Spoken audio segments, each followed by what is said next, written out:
Hi అండి. అందరికీ నమస్కారం. Welcome to my channel. ఈ వీడియోలో ఏపీ ప్రభుత్వ ఉద్యోగులకు మరియు పెన్షనర్లకు 12 పీఆర్సీపై తాజా update, IR and pending bill చెల్లింపుల తాజా అప్డేట్ అండి. పూర్తి వివరాలైతే వీడియోలో తెలుసుకుందాము. వీడియో అయితే ఎక్కడే గానీ స్కిప్ చేయకుండా ఎండ్ వరకు చూసేయండి. అప్పుడే ఇన్ఫర్మేషన్ పూర్తిగా అర్థమవుతుంది. అలాగే వీడియో చూస్తున్న ప్రతి ఒక్కరు వీడియోకి లైక్ చేయండి ఫ్రెండ్స్. ఈ వీడియోని తోటి ఉద్యోగ పెన్షన్ మిత్రులతో అయితే షేర్ చేయండి. కొత్తగా మన ఛానల్‌ని చూస్తున్నవారు ఇంకా ఎవరైనా సబ్స్క్రైబ్ చేసుకోకుంటే వెంటనే మన ఛానల్‌ని సబ్స్క్రైబ్ చేసుకోండి. దీని ద్వారా నేను చేసే లేటెస్ట్ వీడియోస్ అన్నీ మీ వరకు రీచ్ అవుతాయి. ఇక ఆలస్యం చేయకుండా వివరాల్లోకైతే వెళ్ళిపోదాము. ఫ్రెండ్స్, ఇక విషయానికొచ్చినట్లయితే గత ప్రభుత్వ హయాంలో తీవ్రంగా నష్టపోయిన ఉద్యోగ వర్గానికి న్యాయం చేయాలి. ఉద్యోగుల దీర్ఘకాలిక సమస్యల పరిష్కారానికి ప్రభుత్వం చొరవ చూపాలి. కూటమి ప్రభుత్వం మేనిఫెస్టోలో ఇచ్చిన హామీల మేరకు తక్షణమే మధ్యంతర భృతిని ప్రకటించి 12 పీఆర్సీ కమిషన్‌ను నియమించాలి. ఏపీ జేఏసీ అమరావతి నాయకులు బొప్పరాజు, పలిశెట్టి దామోదరరావు గారి విజ్ఞప్తి. ఈ ఏడాది జరిగిన సార్వత్రిక ఎన్నికల్లో ఎన్డీఏ కూటమి ప్రభుత్వం ఇచ్చిన హామీ మేరకు ప్రభుత్వ ఉద్యోగులందరికీ వెంటనే ఐఆర్ ప్రకటించాలని, అలాగే గత ప్రభుత్వం నియమించిన 12 పీఆర్సీ కమిషన్ రాజీనామా చేసినందున నిర్ణీత కాల పరిమితిలో పీఆర్సీ నివేదిక సమర్పించుకునేందుకు వీలుగా 12 పీఆర్సీ కమిషన్‌ను నియమించాలని కోరారు.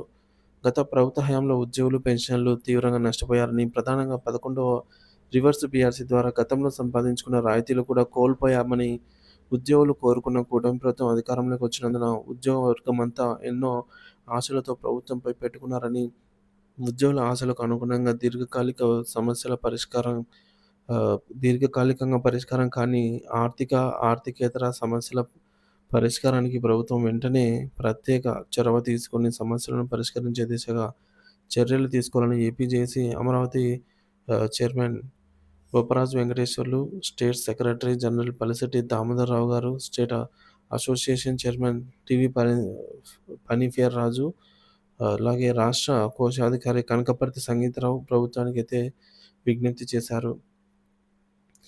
ముఖ్యంగా బొప్పరాజు వెంకటేశ్వర్లు, పరిషత్ దామోదర్ గారు మాట్లాడుతూ, నేడు రాష్ట్రంలో ఉద్యోగులు కోరుకున్న కూటమి ప్రభుత్వం అధికారంలోకి వచ్చినందున ఈ కూటమి ప్రభుత్వంపై ఉద్యోగులు ఎన్నో ఆశలు పెట్టుకున్నారని, ఇప్పటికే ప్రభుత్వం ఏర్పడి సంవత్సరం గడిచినా కూడా పెద్ద పెద్ద పండుగలన్నీ కూడా వెళ్ళిపోయినా కూడా ఎటువంటి ఉద్యోగులకు సంబంధించి అంశాలపై ఎప్పుడెప్పుడు స్పందన వస్తుందా అని ఆశగా ఉద్యోగ పెన్షన్లు ఎదురు చూస్తున్నారని తెలిపారు.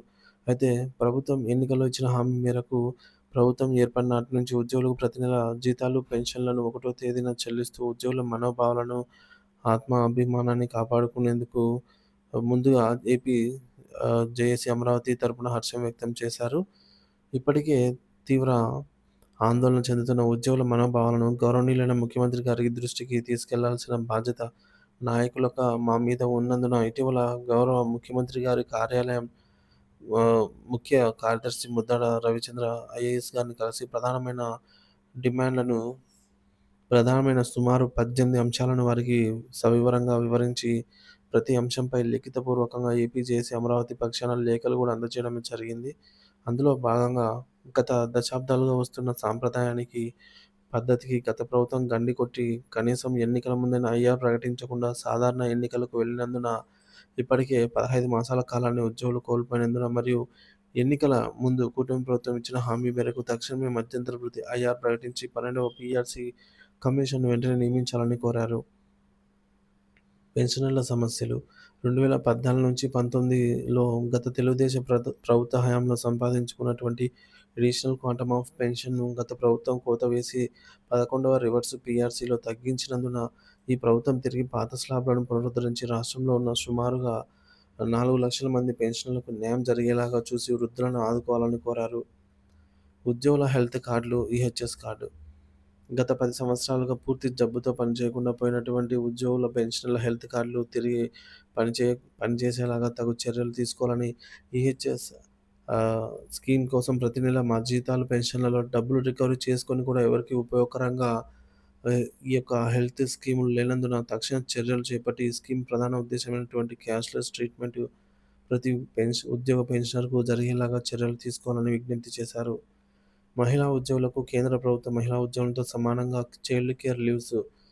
ప్రస్తుతం రాష్ట్ర ప్రభుత్వం మహిళా ఉద్యోగులకు ఇస్తున్నటువంటి 6 నెలల చైల్డ్ కేర్ లీవ్స్ కేంద్ర ప్రభుత్వ ఉద్యోగులతో సమానంగా 2 సంవత్సరాలకైతే పెంచాలి అని డిమాండ్ ఉంది. కాంట్రాక్ట్ ఉద్యోగులు, ఔట్‌సోర్సింగ్ ఉద్యోగుల సమస్యల విషయానికొచ్చినట్లయితే, గత ప్రభుత్వ హయాంలో కాంట్రాక్ట్ ఉద్యోగులందరినీ రెగ్యులర్ చేస్తామని హామీ ఇచ్చి, కేవలం కొంతమందిని ప్రధానంగా ఆరోగ్య శాఖ మరియు మరికొన్ని శాఖల్లో వారిని 2023 యాక్ట్ 30 ప్రకారంగా క్రమబద్ధీకరణ చేశారని, విద్య మరియు ఇతర శాఖల్లో పనిచేసే కాంట్రాక్ట్ ఉద్యోగులను నేటికి క్రమబద్ధీకరించలేదని, కనుక మిగిలిపోయిన కాంట్రాక్ట్ ఉద్యోగులను వెంటనే క్రమబద్ధీకరించాలని కోరారు.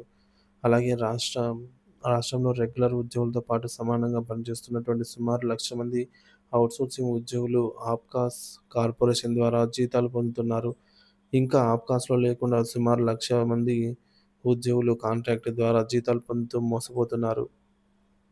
కావున వీరందరికీ ఉద్యోగ భద్రత కల్పించేలాగా చర్యలు తీసుకొని, రెగ్యులర్ ఉద్యోగులతో సమానంగా పనిచేస్తున్న ఔట్‌సోర్సింగ్ ఉద్యోగులందరికీ సమాన పనికి సమాన వేతనం ఇచ్చేలాగా చర్యలు తీసుకోవాలని, అలాగే ఉమ్మడి మేనిఫెస్టోలో ఇచ్చిన హామీ మేరకు ప్రభుత్వ సంక్షేమ పథకాలు కూడా చిరు ఉద్యోగులకు వర్తించేలాగా ప్రభుత్వం చర్యలు తీసుకొని చిరు ఉద్యోగులను ఆదుకోవాలని విజ్ఞప్తి చేశారు.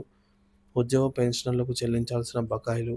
అంతేకాకుండా ఉద్యోగులకు 11వ పీఆర్సీ బకాయిలతో పాటు 2018 జూలై నుంచి డీఏ అరియర్స్ ఉద్యోగ పెన్షనర్లకు చెల్లించాల్సి ఉంది.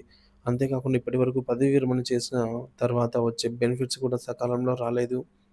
అలాగే ఉద్యోగుల అవసరాల కోసం దాచుకున్నటువంటి జీపీఎఫ్ డబ్బులు కూడా అదేవిధంగా 2022 నుంచి ఉద్యోగులకు బకాయిలు ఉన్న encashment and earned leaves, APGLI మరియు సరెండర్ లీవ్‌లు ముఖ్యంగా 24 గంటలు పనిచేసే పోలీసు సోదరులకు పెండింగ్‌లో ఉన్న సరెండర్ లీవ్‌లు మంజూరు చేయాలని కోరారు. కూటమి ప్రభుత్వంపై ఎన్నో ఆశలు పెట్టుకున్న ఉద్యోగుల సమస్యలపై గౌరవనీయులైన ముఖ్యమంత్రి గారు చొరవ తీసుకొని న్యాయం చేయాలని ఏపీ జేఏసీ అమరావతి రాష్ట్ర కమిటీ తరపున విజ్ఞప్తి చేస్తున్నామని బొప్పరాజు దామోదరరావు, పనిపేర్రాజు, కనకపర్తి సంగీతరావులు విజ్ఞప్తి చేశారు. అలాగే మనకు ఈ యొక్క ఏపీ రాష్ట్ర ప్రభుత్వము రేపటి రోజున ఈ క్యాబినెట్ భేటీ కూడా సమావేశాన్నయితే ఏర్పాటు కానున్నారనమాట. 6వ తేదీ ఆగస్టు మధ్యాహ్నం 3 గంటల సమయానికి సచివాలయ భవనంలో, రాష్ట్ర సచివాలయ భవనంలో అయితే ముఖ్యమంత్రి గారి అధ్యక్షతన మంత్రిమండలి సమావేశం అయితే ఏర్పాటు కానుంది. ఈ సమావేశంలో ఉద్యోగులకు సంబంధించినటువంటి ఇప్పుడు మనం చూసిన కీలకమైనటువంటి డిమాండ్లలో ముఖ్యంగా డీఏ బకాయిలు, ఐఆర్ ప్రకటన, పీఆర్సీ కమిషన్ నియామకము, కారుణ్య నియామకాలు, అలాగే ఎం ఆహ్, రెగ్యులరైజేషన్ ప్రక్రియ, ఈహెచ్ఎస్ సంబంధించిన సమస్యలు, కొత్తగా ప్రకటించవలసినటువంటి 4 డీఏలయితే పెండింగ్‌లో ఉన్నాయి. సో, వాటికి సంబంధించి చెల్లింపులు అంటే ప్రకటించాల్సి ఉంది. వాటిని ప్రకటించి అరియర్స్‌ను సకాలంలో చెల్లింపులు వీటన్నిటికి సంబంధించి ఖచ్చితంగా ఏదో ఒక నిర్ణయం అయితే తీసుకోవాల్సిన అవసరం ఎంతైనా ఉంది. సో, ఈ క్యాబినెట్ భేటీ తర్వాత వెలువడే నిర్ణయాల కోసమైతే ఉద్యోగ పెన్షన్‌లు సర్వత్రా ఆసక్తిగా ఎదురు చూస్తున్నారు.